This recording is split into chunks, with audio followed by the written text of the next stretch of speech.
Après avoir été réconcilié par Dieu, être délivré de toutes choses qui nous avaient dominés, maintenant, nous commençons notre préparation en attendant la venue de notre Seigneur et Sauveur Jésus-Christ.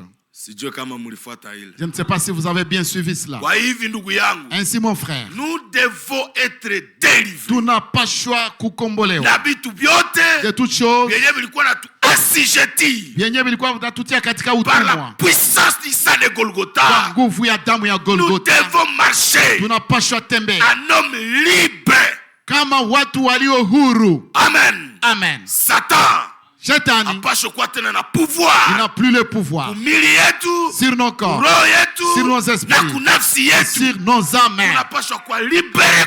Tunapasha kufunguliwa kikamilifu parce que le sang kwa sababu a damu été versé, la ilimwangwa, réconciliation upatanisho a été accomplie ilitimizwa et le prix na a bei été payé. ililipwa. Et quiconque Na yeyote croit au Seigneur ambaye Jésus-Christ anamwamini Bwana Yesu Kristo reçoit par lui anapokea la kutoka rémission de kwake ses péchés. msamaha wa dhambi zake. Oui, oui. Ndiyo. Na kama kuko mwenye Et s'il y a quelqu'un ayapokea Yesu qui n'a Kristo pas encore jusqu'à Kwa Bwana reçu na le Mwokozi Seigneur wa maisha Jésus-Christ yake, pour être son Seigneur et ni son Sauveur, nafasi nzuri kwake. c'est vraiment son La temps grâce coule encore. ambapo neema ingali inatiririka. Ndio. Oui et C'est oui, encore le jour du salut. ingaliko siku ya Le wokovu. Seigneur, Dieu pardonne encore. Mungu angali Il anasamehe, sauve encore. anaokoa mpaka leo Il asubuhi, réconcilie les hommes avec angali lui. anapatanisha watu na yeye mwenyewe. Acceptez son pardon Kubali msamaha et tu wake seras na pardonné. utasamehewa dhambi Acceptez sa zako. Ukubali réconciliation upatanisho et tu wake seras réconcilié na avec lui. utapatanishwa na yeye. Acceptez sa délivrance Ukubali kufunguliwa na et tu yeye, seras délivré. utafunguliwa pale pale.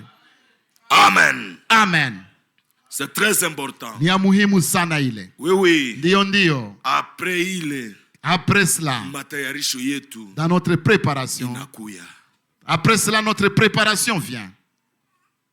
Puisque préparation Parce que la préparation ne concerne pas les incrédules, mais ça concerne seulement les croyants, wenye waliokoka, waliozaliwa upya. Alors, Ça pour ça, sont en train de se préparer pour qu'ils puissent rencontrer l'époux lorsqu'il revient. Après cela, on nous a lu un Timothée. Romains chapitre 1er. Plutôt, on nous a lu Romains au chapitre 1er. On nous a montré immédiatement les mandats que Paul avait reçus pour qu'il puisse annoncer la parole du Seigneur. Amen. Amen. Là, je vais rapidement. Galates chapitre 1er. Et il est venu aussi Galates au chapitre 1er, au verset 11. Aïe. Alors, Paul, après avoir montré Paul, et on a montré comment il a reçu les mandats d'annoncer la bonne nouvelle du salut. Galates chapitre dans Galates, verset 11. Au chapitre 1er, verset 11, comment il a reçu ce message du salut de la part de Dieu pour qu'il puisse l'annoncer. Dans 1 Timothée au chapitre 1er, verset 3, on nous montre Paul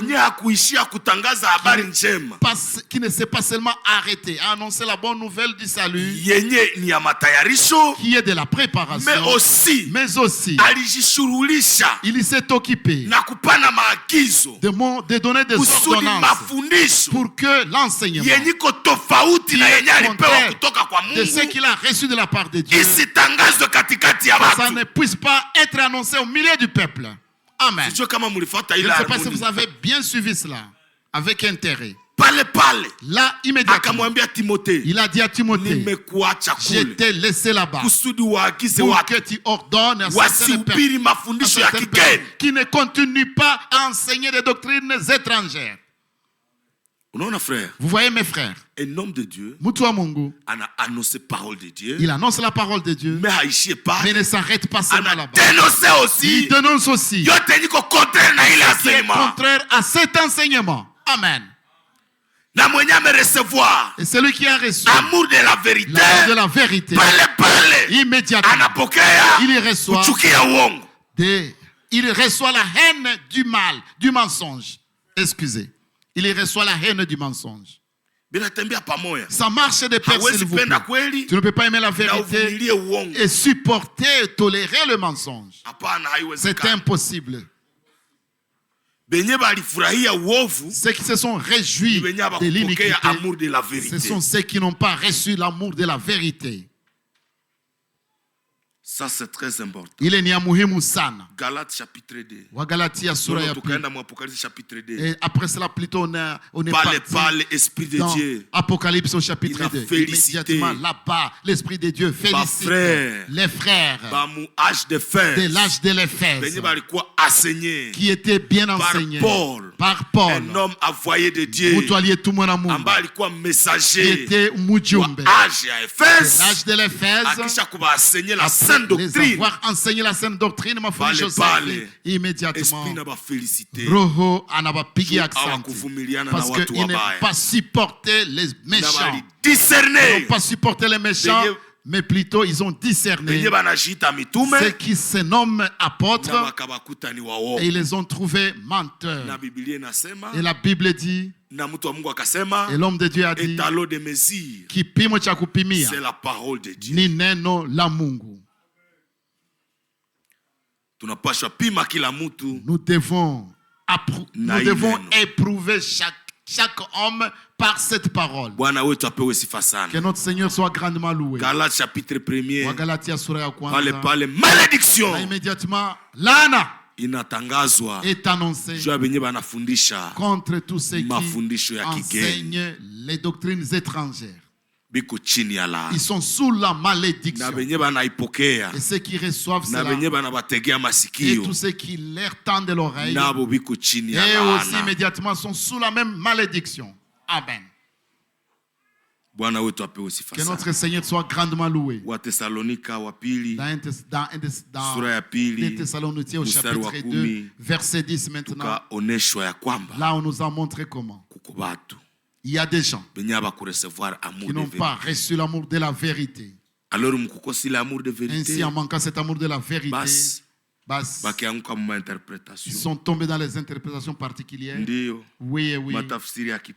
Dans les interprétations particulières. Ici, j'ai écrit.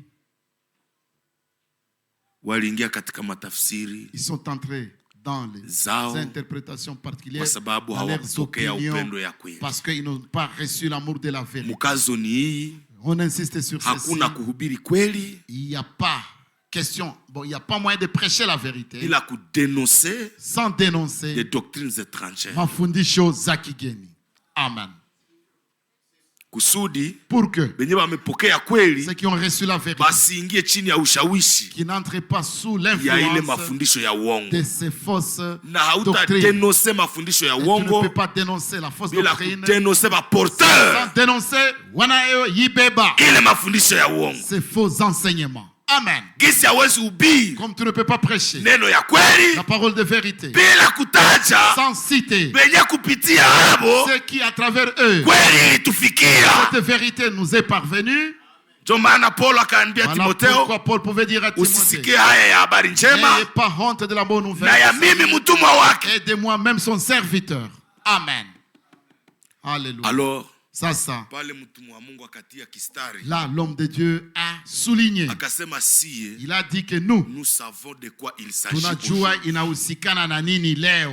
Il s'agit de sortir inahusikana na kutoka et de retourner au na commencement. kurudia kumwanzo. Puisque kwa sababu l'église à la fin kanisa kumwisho doit être comme elle était au commencement. Sawa jinsi ilivyokuwa kumwanzo. Mafundisho yote ya kigeni. Tout ce qui est enseignement de l'église. Kumwanzo wa kanisa. Il n'y avait pas de faux frères. Hakukuwaka wa ndugu wa bongo. Il n'y avait pas de faux apôtres. Hakukuwaka mitume wa uongo. Amen. Amen. Il n'y avait pas de fausses doctrines. Hakukuwaka mafundisho ya uongo. Il n'y avait que la parole pure. Kulikuwaka tu neno safi. Et de vrais hommes envoyés de Dieu. Watu wa Mungu wa kweli kweli waliotumwa na Mungu pekee. Amen. Amen. Joy le bien-aimé frère. Il s'agit de cela maintenant. C'est là que je voulais insister et souligner. Nous avons connu la vérité. Nous avons reconnu les vrais serviteurs de Dieu. Nous les aimons. Et nous disons grandement merci au Seigneur à cause de la vérité. À cause des porteurs de cette vérité.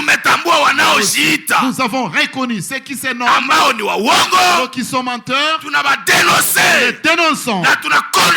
Et nous condamnons toutes ces fausses étrangères à la saine doctrine.